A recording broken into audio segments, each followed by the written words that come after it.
بسم الله الرحمن الرحيم.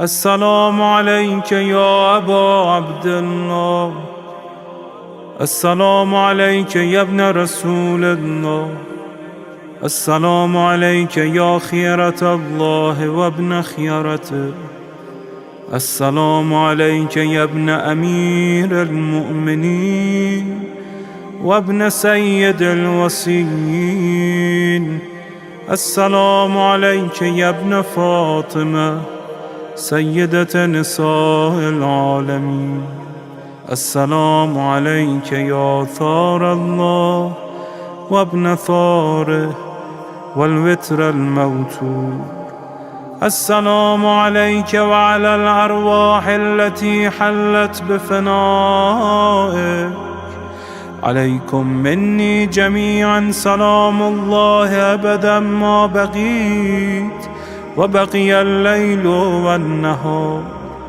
يا أبا عبد الله، لقد عظمت الرزية وجلت وعظمت المصيبة بك علينا وعلى جميع أهل الإسلام، وجلت وعظمت مصيبتك في السماوات على جميع أهل السماوات. فلعن الله أمة أسست أساس الظلم والجور عليكم أهل البيت، ولعن الله أمة دفعتكم عن مقامكم وأزالتكم عن مراتبكم التي رتبكم الله فيها، ولعن الله أمة قتلتكم، ولعن الله الممهدين لهم بالتمكين من قتالكم. برئت إلى الله وإليكم منهم ومن أشياعهم وأتباعهم وأوليائهم. يا أبا عبد الله، إني سلم لمن سالمكم وحرب لمن حاربكم إلى يوم القيامة. ولعن الله آل زياد وآل مروان، ولعن الله بني أمية قاطبة، ولعن الله ابن مرجانة، ولعن الله عمر بن سعد، ولعن الله شمرا، ولعن الله أمة أسرجت وألجمت وتنقبت لقتالك.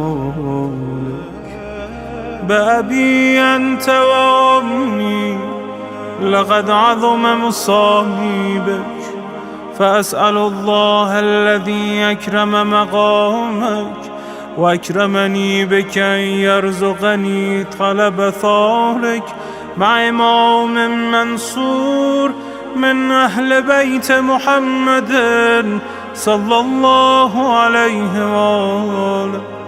اللهم اجعلني عندك وجيها بالحسين عليه السلام في الدنيا والآخرة. يا أبا عبد الله، إني أتقرب إلى الله وإلى رسوله وإلى أمير المؤمنين وإلى فاطمة وإلى الحسن وإليك بمضالاتك وبالبراءة ممن قاتلك ونسب لك الحرب، وبالبراءة ممن أسس أساس الظلم والجور عليكم. وأبرأ إلى الله وإلى رسوله ممن أسس أساس ذلك وبنى عليه بنيانا وجرى في ظلمه وجوره عليكم وعلى أشيائكم. برئت إلى الله وإليكم منهم، وتقرب إلى الله ثم إليكم بمضالاتكم ومضالاة وليكم، وبالبراءة من أعدائكم والناصبين لكم الحرب، وبالبراءة من أشيائهم وأتباعهم. إني سلم لمن سالمكم، وحرب لمن حاربكم، وولي لمن والاكم، وعدو لمن عاداكم. فأسأل الله الذي يكرمني بمعرفتكم ومعرفة أوليائكم، ورزقني البراءة من أعدائكم، أن يجعلني معكم في الدنيا والآخرة، وأن يثبتني عندكم قدم صدق في الدنيا والآخرة. وأسأله أن يبلغني المقام المحمود لكم عند الله، وأن يرزقني طلب ثاري مع إمام هدى ظاهر ناطق بالحق منكم. وأسأل الله بحقكم وبالشأن الذي لكم عنده أن يعطيني بمصابي بكم أفضل ما يعطي مصابا بمصيبته، مصيبة ما أعظمها وأعظم رزيتها في الإسلام وفي جميع السماوات والأرض. اللهم اجعلني في مقامي هذا ممن تناله منك صلوات ورحمة ومغفرة.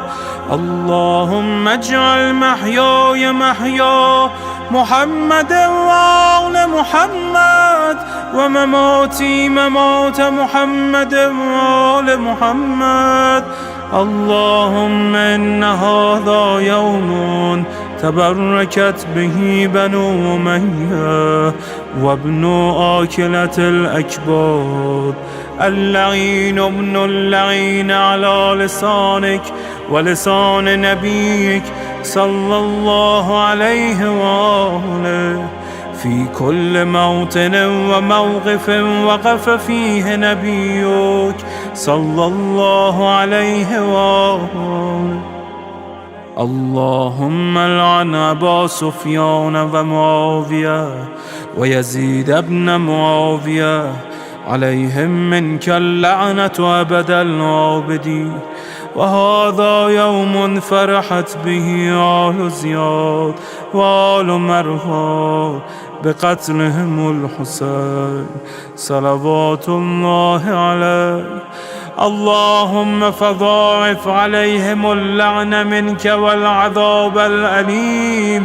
اللهم إني أتقرب إليك في هذا اليوم وفي موقفي هذا وأيام حياتي بالبراءة منهم واللعنة عليهم، وبالموالاة لنبيك وآل نبيك عليه وعليهم السلام.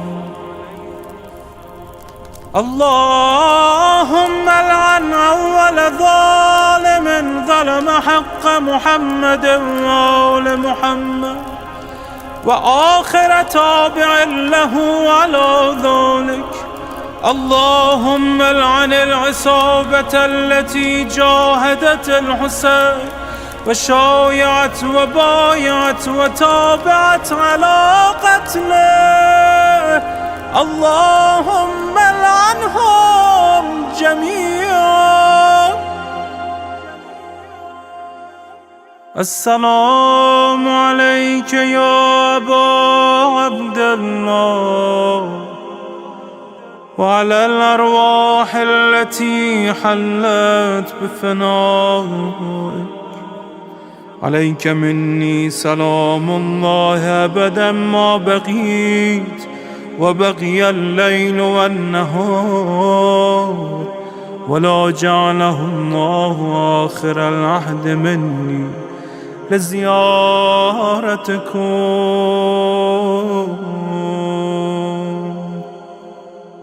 السلام على الحسين وعلى علي بن الحسين وعلى أولاد الحسين وعلى أصحاب الحسين. اللهم خص أنت أول ظالم باللعن مني، وابدأ به أولا، ثم العن الثاني والثالث والرابع. اللهم العن يزيد خامسا، والعن عبيد الله بن زياد وابن مرجانة وعمر بن سعد وشمرة وآل أبي سفيان وآل زياد وآل مروان إلى يوم القيامة. اللهم لك الحمد حمد الشاكرين لك على مصابهم. الحمد لله على عظيم رزيتي. اللهم ارزقني شفاعة الحسين يوم الورود، وثبتني قدم صدق عندك مع الحسين وأصحاب الحسين الذين بذلوا وهجهم دون الحسين عليه السلام.